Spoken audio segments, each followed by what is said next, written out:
Hello, তোমাদের সবাইকে আমার ছোট্ট মিনি কিচেনে স্বাগতম। আজকে আমি আমার মিনি কিচেনে তৈরি করব চাউমিন তৈরি করার জন্য প্রথমে আমি আমার বাসার কাজের মেয়েটাকে বাজারে পাঠিয়ে দিয়েছি মাংস আনার জন্য। তো ও অনেক বড় পিস একটা মাংস এনেছে, যা আমি ছুরি দিয়ে সুন্দর করে স্লাইস করে নিয়েছি। এটাকে আমি ঠিক কিমা টাইপের করেছি। তারপরে আমি একটা ফ্যানের মধ্যে আমি কিছুটা অয়েল দিয়ে দিয়েছি, বেশ কিছু অয়েল দেব যাতে এটা একদম ভাজা ভাজা হয়ে যায়। তারপরে এখানে কিছু রসুন কুচি এবং আদা কুচি ভেজে নেব ভালো করে।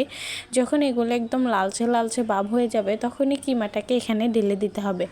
তারপরে এগুলোকে অনেকক্ষণ ধরে ভালো করে ফ্রাই করা হয়ে যাবে। যখনই এগুলো একদম লালচে লালচে সিদ্ধ হয়ে উঠবে তখনই এর মধ্যে আমি কিছুটা ফ্রাই করে রাখা মরিচের গুঁড়া দিয়ে দেব। এখানে চিলি ফ্লেক্স দিয়ে দিয়েছি। চিলি ফ্লেক্সগুলো ভালো করে ভাজা হয়ে গেলে কিছুটা লবণ দিয়ে দেব। তারপরে ভালো করে রান্না হয়ে গেলে কিছুটা সয়া সস দিয়ে দেব।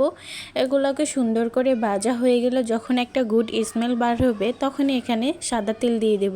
সাদা তেলটি দেওয়ার পরে রান্নার সুঘ্রাণটা এত ভালো এসছে। তারপরে অন্য একটা পাত্রের মধ্যে আমি কিছুটা পানি সিদ্ধ করে ওইখানে কিছুটা চাউমিন দিয়ে দিয়েছি অ্যান্ড উপরে দিয়ে দিয়েছি কিছুটা লেটুস পাতার কুচি। তারপরে এগুলোকে সুন্দর করে সিদ্ধ করে ছেঁকে নিতে হবে আর সামান্য পরিমাণ একটু লবণ মিক্স করে দিতে হবে যাতে খেতে সুস্বাদু হয়। তারপরে এগুলা হয়ে যাওয়ার পর আমি ছেঁকে নিয়েছি অ্যান্ড পাশেই কিছুটা সিদ্ধ করে রাখা, এটা আমি কিছুটা কোরিয়ান টাইপের করার চেষ্টা করেছি। দুটোকে আমি এখন একসাথে মিক্স করে নেব।